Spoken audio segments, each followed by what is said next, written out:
Inside the kingdom of Arvenia, the streets were always filled by traders from faraway villages, bringing expensive silks, fragrant spices, and precious gems.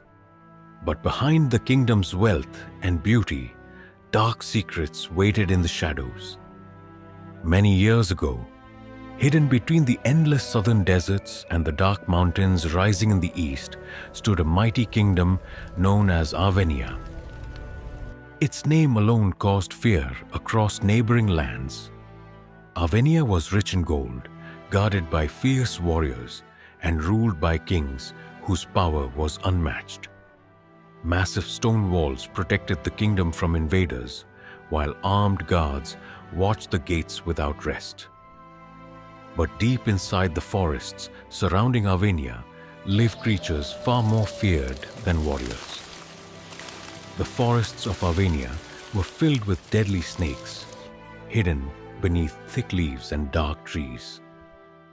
Some were small and nearly impossible to see, while others were large enough to swallow a whole goat. Travelers feared crossing the forests because many people passed through and never returned. Among all the dangerous snakes, one terrified people the most: the Black Fang. The Black Fang was believed to be cursed. Its venom could kill a grown man before he finished taking 10 breaths. Villagers believed the snake carried the anger of evil spirits inside its blood. Even hunters refused to search for it. Parents warned their children never to wander into the forest alone. But one little girl did. Her name was Selene. Selene was born in a small village called Edris, far from the grand village of Arvenia. The village was poor and quiet. Farmers worked under the hot sun every day while women carried water from the river. At night, villagers gathered around fires and told stories about spirits, warriors, and cursed creatures. Selene lived with her parents in a small mud house beside the forest. Her father Darius was a woodcutter. Her mother Lena sold herbs and healing roots in the village market. Though they were poor, they loved their daughter deeply. Selene was unlike other children. While most girls feared the forest, Selene loved it. She loved listening to birds sing between the trees. She loved watching butterflies fly above flowers. She loved exploring hidden paths no one else dared to enter. But her mother constantly warned her. "Never go too deep into the forest," Lena would say. "The snakes there are evil." Selene would nod obediently, but curiosity always pulled her back. One afternoon, young Selene followed a wounded rabbit deep into the forest. The rabbit disappeared between thick bushes, but Selene continued chasing it. The deeper she walked, the quieter the forest became. The birds stopped singing. Even the wind seemed to disappear. Selene suddenly noticed strange marks on the ground, large snake trails and fresh ones. Fear slowly crept into her heart. She turned around to leave. Then she heard a strange sound. Selene froze. Slowly she looked down. Then she saw a massive black snake lay coiled beside her foot. Its eyes were dark like burning coal. The body was covered with shining black scales. Selene gasped softly. The snake lifted its head slowly, staring directly into her eyes. Then it attacked. The snake struck so fast that Selene barely saw it move. Its teeth sank deep into her ankle. Selene screamed in pain and fell backward. The Black Fang disappeared into the bushes immediately after biting her. Selene cried as burning pain spread through her body. Her vision became blurred. Her breathing became weak, and the poison moved quickly through her veins like fire. She tried standing, but collapsed onto the ground. Before she knew it, foam gathered around her mouth. Her small body trembled violently. Then everything became dark. Hours later, some villagers who were searching the forest found her lying motionless beneath a tree. "She's dead," one man whispered fearfully. But another villager suddenly looked around and said, "She's breathing." The villagers quickly carried Selene home. Her parents wept in fear. Lena crushed herbs and poured it into Selene's mouth while Darius prayed desperately to God for mercy. Everyone expected the child to die before morning, but morning came and Selene was still alive. By afternoon, the swelling in her body strangely began disappearing, and by nightfall, her fever reduced. 3 days later, Selene opened her eyes. The villagers could not believe it. No human had ever survived the bite of the Black Fang. Never. Some villagers called it a miracle. Others called it witchcraft. Old women whispered that evil spirits now lived inside Selene. But the strangest changes had only begun. Weeks after recovering, Selene started noticing unusual things. When ordinary snakes came near her, they did not attack. Instead, they moved calmly around her feet. One day, a poisonous snake entered their house at night. Lena screamed in fear, but Selene walked toward the snake fearlessly. The snake simply stared at her before slithering away peacefully. Another time, Selene accidentally touched a scorpion hiding beneath firewood. The scorpion stung her finger, but nothing happened to her. No swelling, no pain, and no sickness. Her body resisted poison. Word about Selene's strange behavior slowly spread across nearby villages, and one day, a dangerous man heard the story. Governor Varak. Varak ruled the kingdom of Norvesh, a cruel land north of Arvenia. Though he was called a governor, he possessed almost as much power as kings. Varak was feared everywhere. He was intelligent, ruthless, and obsessed with secret weapons. He poisoned rivals, he hired assassins, and he destroyed entire families to protect his authority. But despite all his power, Varak desired something greater, which is a perfect killer. One evening, while traveling through villages with his soldiers, Varak passed through Edris. As his horse moved through the narrow paths, he noticed something unusual. A little girl sat beneath a tree. 3 snakes surrounded her peacefully. The snakes rested beside her feet like loyal animals. Varak immediately stopped his horse. His eyes narrowed as the girl gently touched one of the snakes without fear, and it did not attack. Varak felt cold excitement rise inside him. He quietly questioned nearby villagers, and within minutes, he got all the information about the snake bite, the survival, and the poison resistance from the villagers who passed by. That night, Governor Varak secretly visited the Selene's home. Darius and Lena trembled nervously when soldiers surrounded their house. Varak entered calmly. "I heard your daughter survived the Black Fang," he said quietly, but neither of the parents answered. Varak looked directly at Selene, and she stared back silently. "She belongs to me," Varak finally said. But Lena immediately shook her head and said, "No." Varak smiled faintly and said it was not a request. Darius stepped forward protectively. "She is our daughter." Governor Varak's expression darkened instantly. Then his soldiers grabbed Darius roughly. Selene screamed as her father was beaten to the ground. Lena cried helplessly. Varak bent low before Selene. "You are special," he whispered, "and special things do not belong in villages." Selene held her mother tightly, but the soldiers took her away. Lena's screams echoed through the night as Varak carried the child away. And that was the last time Selene ever saw her parents. Governor Varak brought Selene to Norvesh. The kingdom was dark and cruel. Unlike Arvenia's lively markets and music-filled streets, Norvesh felt cold and silent. The people feared speaking loudly because punishment came quickly there. Varak kept Selene inside a hidden fortress far from the city. The fortress contained underground chambers filled with cages. Inside the cages were snakes, hundreds of them, deadly cobras, vipers, and black snakes. Selene trembled in fear when she first saw them, but Varak only smiled. "This," he said, "this is where you become powerful." For years, Selene endured painful training. Governor Varak hired strange healers and poison masters to study her body.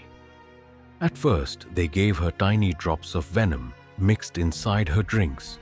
The poison made her sick. She vomited endlessly. Selene's body burned with fever. Many times she nearly died, but somehow she always survived. Gradually, her body adapted.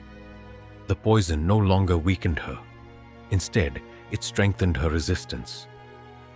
As years passed, as she began growing into a beautiful young woman, the poison doses increased. Snake bites became part of her training.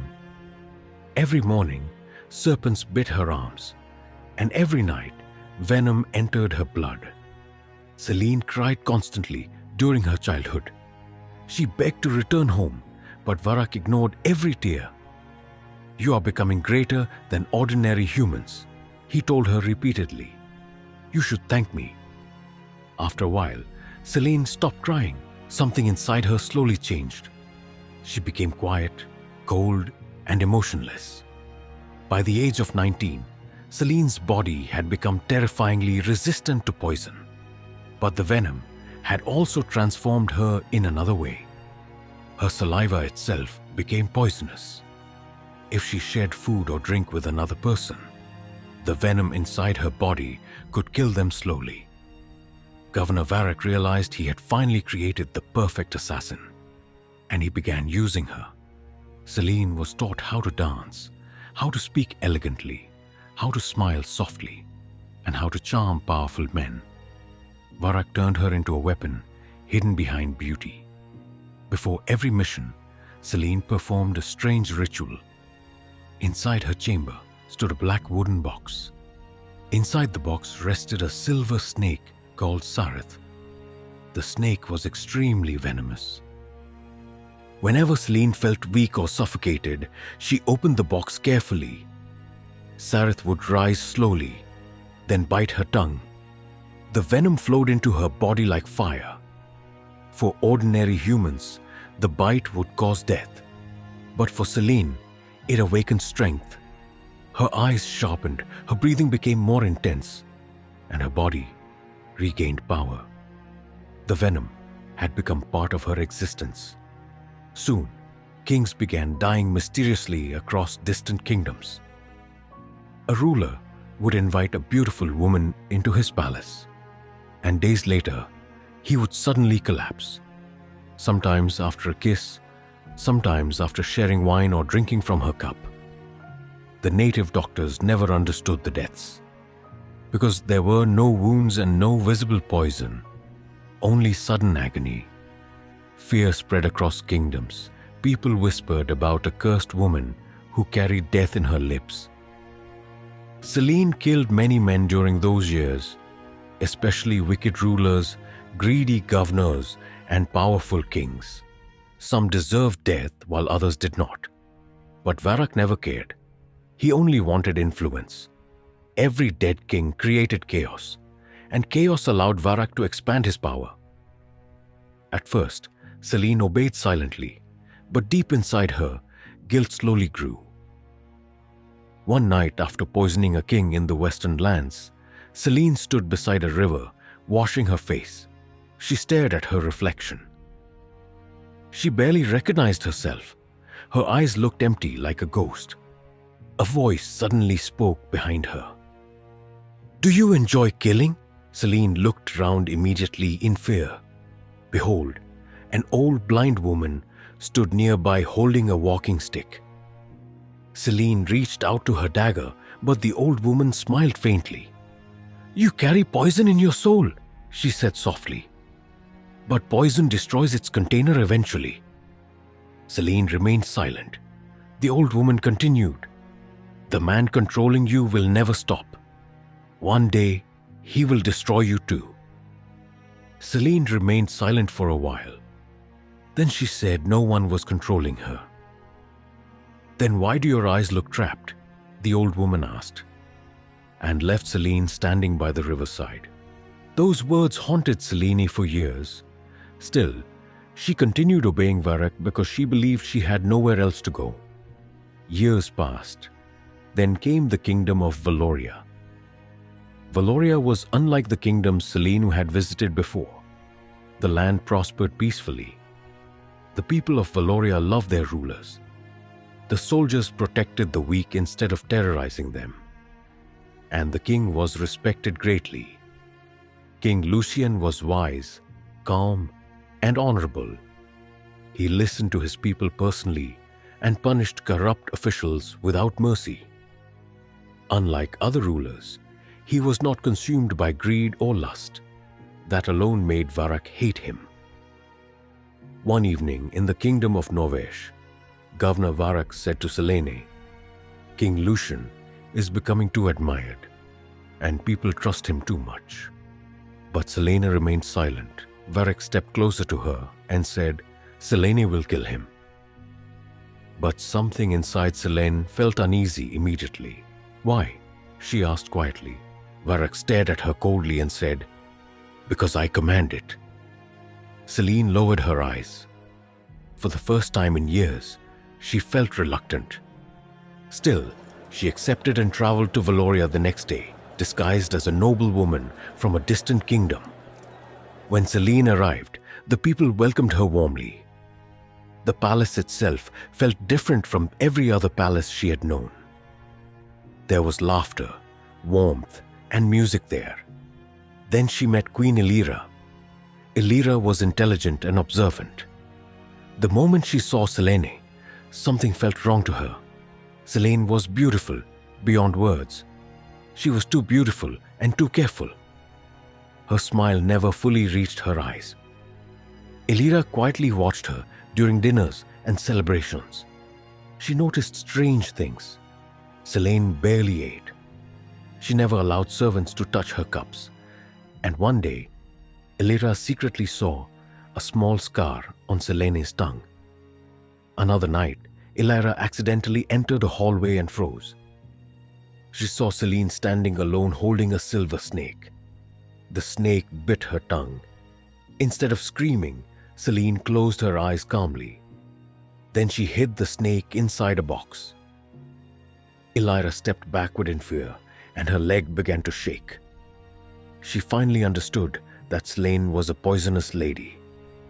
The queen ran back to the palace immediately and warned King Lucian.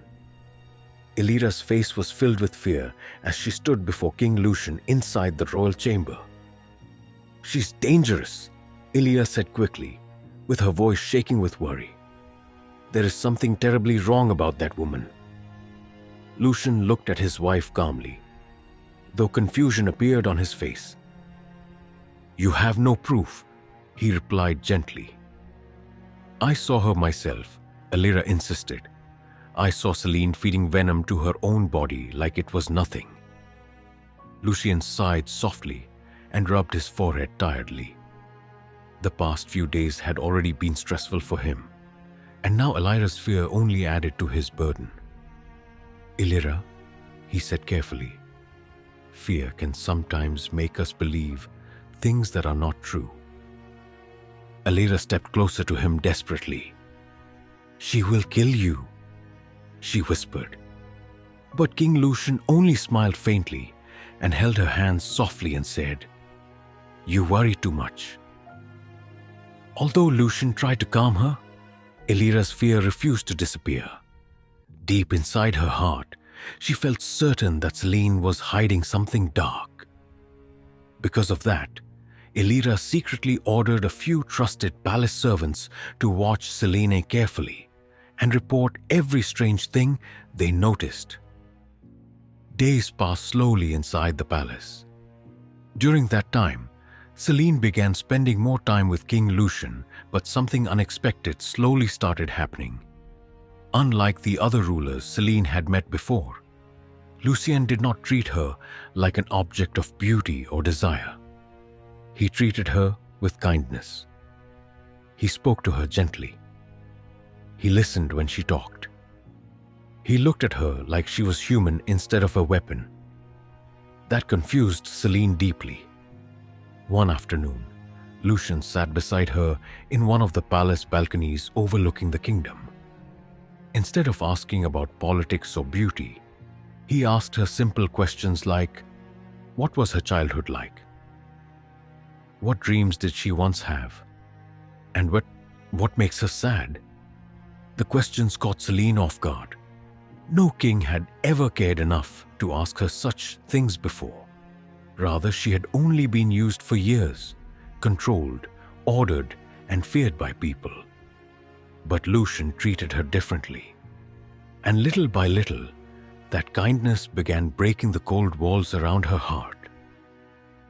One evening, Lucian found Selene standing alone in the palace garden beneath the moonlight. The flowers moved softly in the night breeze while silence surrounded the two of them. "You seem lonely," the king said quietly as he approached her. Selene looked away immediately. "Loneliness becomes normal after many years," she answered softly. Lucian studied her face carefully. There was pain hidden behind her calm expression. "You speak like someone carrying deep wounds inside," he said. Selene's eyes darkened slightly. "You should not trust strangers, Your Majesty," she replied, but Lucian smiled faintly. "And yet, I feel sorry for you," he said. Those words struck Selene deeply. For a moment, memories rushed through her mind. She remembered her parents. She remembered being taken away as a child. She remembered the endless poison forced into her body, the deaths, the fear, and the pain. Governor Varak had stolen her entire life and turned her into a living weapon. But now, for the first time in many years, Selene thought about quitting.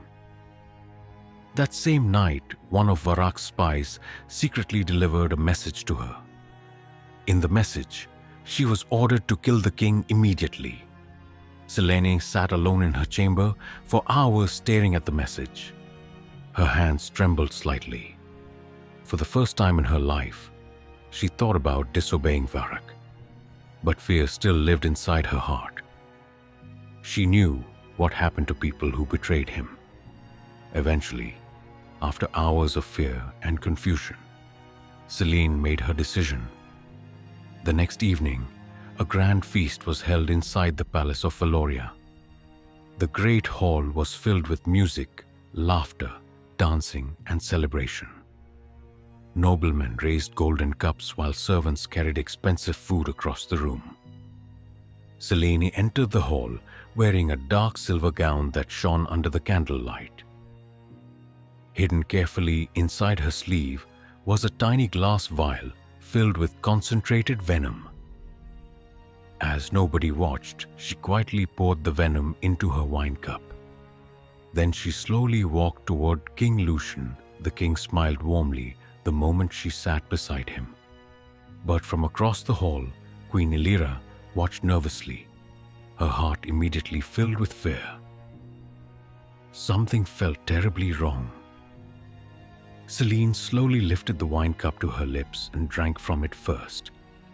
The poison entered her body without harming her. Then she turned toward King Lucian with a gentle smile. "My king," she whispered softly, "share a drink with me." Lucian accepted the cup without suspicion, but suddenly, Queen Elira rushed forward instantly and said, "No." Before anyone could stop her, she grabbed the cup from Lucian's hand. Selene's eyes widened in shock. "Elira," King Lucian called, but it was already too late. Without hesitation, The queen drank from the poisoned cup herself. The entire hall fell silent. For one brief moment, nothing happened. Then suddenly, Illyra collapsed. King Lucian quickly caught her before she struck the floor. Her body began shaking violently inside his arms. Foam appeared around her lips as the poison spread rapidly through her body. The native doctors and guards rushed forward in panic. The noble villagers screamed in fear, but Selene stood in shock. King Lucian slowly lifted his eyes toward her. Anger filled his face. "You," he whispered. Illyra grabbed the king weakly while struggling to breathe. "She is poisonous," she whispered painfully. A few moments later, Queen Illyra died in her husband's arms. Chaos exploded throughout the hall. Some people screamed, others cried. Soldiers immediately surrounded Selene and arrested her. But Selene did not fight back. She stood still. Lucian's face became filled with unbearable grief and rage. "Who are you?" the king shouted. But Selene looked silently at Illyra's lifeless body. Then slowly, tears filled her eyes. For years, she had watched countless people die without feeling anything. But this death was different. Queen Illyra had willingly sacrificed herself to save the man she loved. She died protecting love, protecting kindness, and protecting someone precious to her. Selene realized something painful at that moment. She had never experienced that kind of love in her entire life. "I never wanted this," Selene whispered brokenly. Lucian's voice thundered across the hall. "Take her away." The soldiers dragged Selene down into the dark palace dungeon. Soon news of Queen Illyra's death spread across the kingdom of Valoria. The people became furious. Crowds gathered in the streets demanding justice. Some wanted Selene burned alive. Others wanted her tortured before the public. But King Lucian chose a far older punishment. Far beyond the kingdom, towards the mountainside, there stood an ancient abandoned well made of stone. The well was so deep that nobody could see its bottom. People believed it was connected to the underworld itself. Anyone who was thrown inside never returned. Very early the next morning, Selene was taken there in chains. The villagers cursed her as soldiers marched her through the mountain paths. But strangely, Selene remained calm. For the first time in years, she no longer felt empty inside. She was only tired. When they finally reached the ancient well, King Lucian himself stood waiting nearby. His face looked sad and broken from grief. Selene looked at him quietly. "I'm sorry," she whispered. Lucian's expression hardened immediately. "My wife died because of you." Selene lowered her eyes. Lucian stepped closer and asked, "Who sent you?" For a moment, Selene remained silent. Then she finally answered, "Governor Varak of Norvesh." Lucian's eyes darkened with anger. Selene continued speaking softly. "He stole me from my parents when I was a child. He filled my body with venom and trained me to kill." Lucian clenched his fists tightly. "You still chose to obey him?" Selene nodded slowly. "Yes." Silence filled the mountains. Cold wind moved around the ancient stones. Then Selene looked directly into Lucian's eyes. "I deserve this," she said quietly. The soldiers stepped toward the well, while chains sounded loudly around her wrists. But just before they pushed her forward, Selene suddenly spoke again. "There is one thing you should know." Lucian stared at her coldly. Then she said, "I tried not to kill you." But King Lucian said nothing. A sad smile appeared on Selene's face. Then she said, "Queen Illyra was very brave." Then the soldiers pushed her into the well. Selene disappeared into the darkness below. Her scream echoed through the mountains for a brief moment before silence swallowed everything again. Most people believed her story ended there, but they were wrong. Far away in Norvesh, Governor Varak discovered that Selene had failed and revealed his name before her punishment. So he became furious. "She betrayed me," he said angrily. Immediately, Varak began preparing his army for war.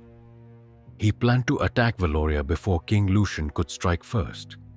But something unexpected happened. King Lucian gathered neighboring kingdoms together and revealed the truth about Varak's secret assassinations. Kingdoms who had mysteriously lost rulers in the past finally understood what had truly happened. Their anger united them. Soon several kingdoms formed a powerful alliance against the land of Norvesh. War erupted across the lands. At first, Varak believed his army could defeat them all, but many of his own people secretly hated him after years of cruelty and fear. Villages rebelled against him. Soldiers abandoned the army. Even some of his commanders turned against him. Finally, during the last great battle outside the walls of Norvesh, Governor Varak's remaining commanders left him completely. King Lucian personally led the final attack. By sunset, the land of Norvesh had fallen. Governor Varak tried escaping through secret underground tunnels beneath his fortress. But King Lucian found him before he could flee. The old governor became so scared as soldiers surrounded him from every side. "You used innocent people like tools," King Lucian said coldly. Varak looked bitterly. He laughed harshly and said Selene became a monster willingly. The king's eyes darkened with anger. He said Governor Varak's evil had come to an end. Then slowly, Lucian drew his sword at the governor. And before sunrise, Varak was executed. His fortress was destroyed completely. Inside the underground chambers beneath the fortress, soldiers discovered cages filled with snakes, poison experiments, and horrifying torture rooms. The terrible truth shocked every kingdom. Afterward, Selene's story spread across the lands. Some people remembered her as a monster. Others remembered her as a broken victim who never had the chance to choose her own life. Parents told her story to their children as a warning about cruelty, greed, and corruption. But in Valoria, Queen Elira became honored as a hero forever. A beautiful statue was built in her memory beside the palace gardens, and the people gave her a new name, the Queen who drank death for love. Years later, King Lucian still visited the mountains alone sometimes. One evening, he stood quietly beside the ancient well. An elderly monk slowly approached him. "You still think about her," the monk said gently. King Lucian stared silently into the darkness below and said, "Selene destroyed his life." The monk nodded. "And yet there is sadness in your voice." Lucian remained silent for a long time. Then he finally said, "She looked like someone who was never allowed to choose her own path." Then the monk breathed out softly and said, "Poison destroys many things, but the worst poison is the darkness humans place inside each other." King Lucian remained silent. Then cold wind moved softly across the mountains while darkness swallowed the ancient well below.